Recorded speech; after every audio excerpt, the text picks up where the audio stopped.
Angkatan bersenjata Rusia memamerkan rekaman momen granat hingga UAV Lancetnya menyerang militer Ukraina. Kali ini yang menjadi target adalah parit dan tank Ukraina. Parit militer Ukraina dibakar menggunakan amunisi granat, sedangkan tank Ukraina dihancurkan dengan UAV Lancet Rusia.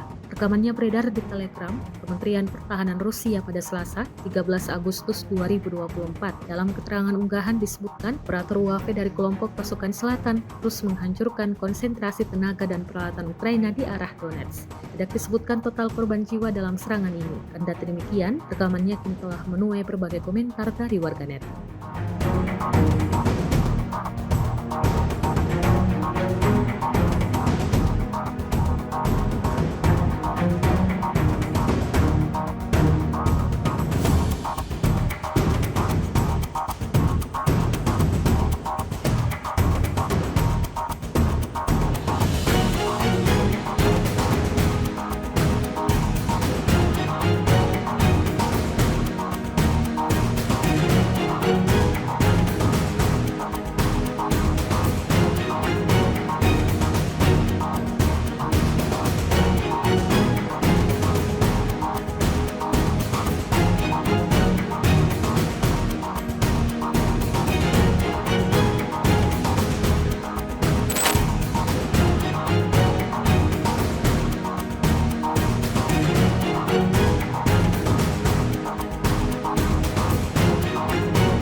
Download Tribun X sekarang, menghadirkan lokal menjadi Indonesia.